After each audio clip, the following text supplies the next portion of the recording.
আমাদের কলিজার টুকরা হাসান রাদিয়াল্লাহকে বিষের সাথে লাল পাথরের গুড়া মিশাইয়া যখন খাবাইল, তখন হাসান রাদিয়াল্লাহু তাআলা ডাক দিলেন, যন্ত্রণায় চিৎকার দিলেন, নানা গো কইয়া বলেন সুবহানাল্লাহ। আমরা যখন একটু কষ্ট পাই, বাবা গো বইলা ডাক দেই, মা গো বলিয়া ডাক দেই, আল্লাহ গো বলিয়া ডাক দেই, ঠিক কিনা বলেন?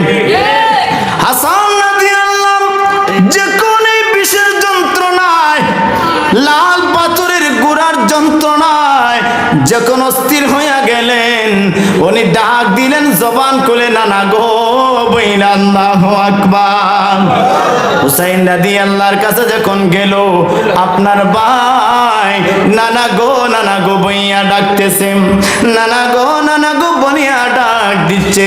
হুসাইন রাদিয়াল্লাহ বলছেন, আমার ভাই হাসান রাদিয়াল্লাহ যেই সময় যন্ত্রণা হয়, যেই সময় কষ্ট পায়, তখন ওই নানা গো বইলা ডাক দে, বলেন সুবহানাল্লাহ।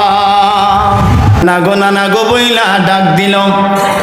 হুসাইন রাদিয়াল্লাহু ভাইয়ের কাছে গেলেন, ও ভাইজান আপনাকে কে কষ্ট দিল বলেন? আমাকে বিষ পান করাইছে।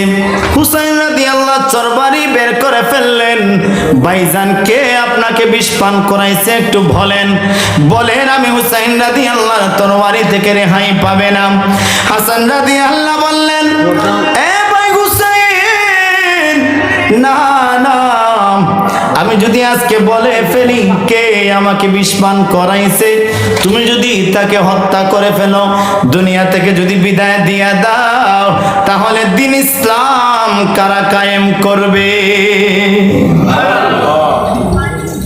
ও ভাই হুসাইন, আমি চলে যাচ্ছি, অসুবিধা নাই, আমার মায়ের দেওয়া কুরবানি আমার নানা জাহানের উম্মতির জন্য আমার আল্লাহ বোধহয় কবুল করে নিছে।